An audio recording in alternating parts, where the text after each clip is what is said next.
Welcome to the Explainer.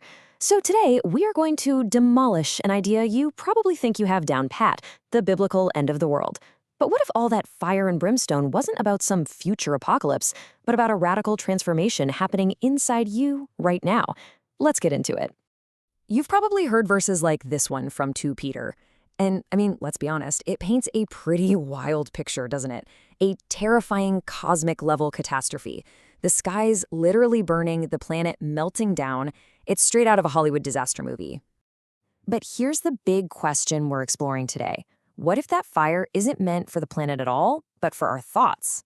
We're going to see how the Bible's original languages point to something that isn't some far-off doomsday, but a powerful, internal shift that's available to us right here, right now. Okay. First things first, let's really challenge the foundation of how we've been taught to read the Bible, from its very first sentence to its most dramatic prophecies. Here's our first big clue that something else is going on. If you take all these descriptions literally, you kind of hit a dead end. There's no historical, archaeological, or geological record of the sky burning up or the earth wearing out like an old t-shirt. So right away, that's a huge hint that these powerful images are probably metaphors, pointing to a spiritual reality, not a physical one. Okay, so to really crack this code, we have to go back to the original blueprints. And the keys, well, they're hidden in 3 little Hebrew words that pretty much change the entire game. It all starts with the very first word of the Bible, Bereshit. We've always heard it as in the beginning, but get this, a more literal breakdown is inside the head. Now, that completely reframes the entire creation story. It's not a historical account of what happened billions of years ago. It's the blueprint of a divine plan being laid out inside a conceptual space. Next up, heaven and earth. Again, this isn't about the dirt under our feet and the clouds in the sky. In this blueprint, heaven is the divine order. It's God's word. And earth? Well, that's us. It's our human consciousness, our heart, our mind, the thing that receives that divine input. It's a relationship, a system. And the last piece of the puzzle is this word toldot, which we usually see translated as generations.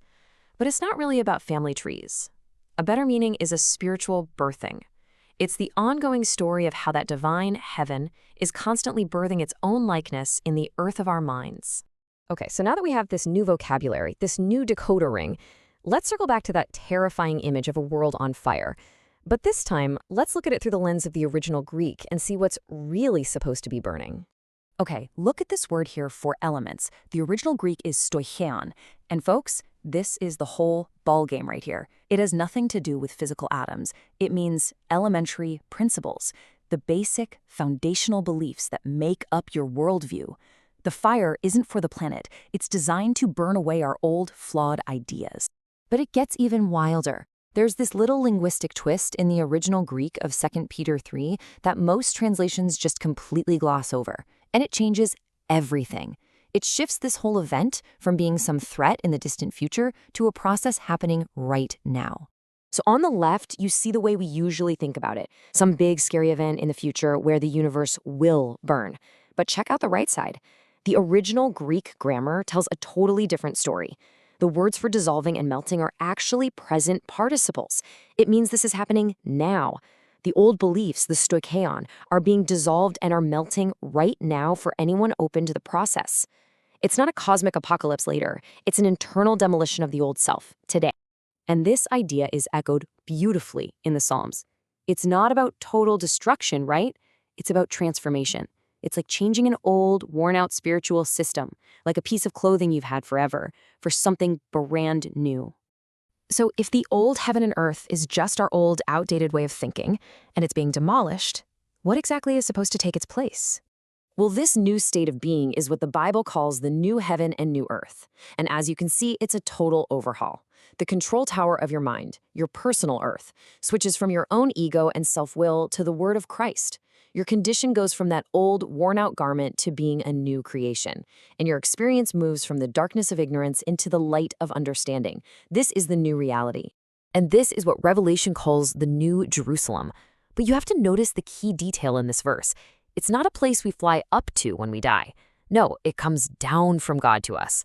That's a huge distinction. And that brings us to maybe the most powerful conclusion of this whole thing. The New Jerusalem isn't a physical city you go to. It's the person you become. It is the end result of this entire process, a transformed human being whose mind and heart are perfectly in sync with that divine blueprint. So the question this ancient blueprint leaves us with is a really personal one. Is your old universe ready for demolition? Are you willing to let that old world of flawed beliefs and ego-driven ideas get dissolved by this fire? Because the promise here, the big takeaway, is that the most profound creation, it only happens after our old heaven is completely torn down.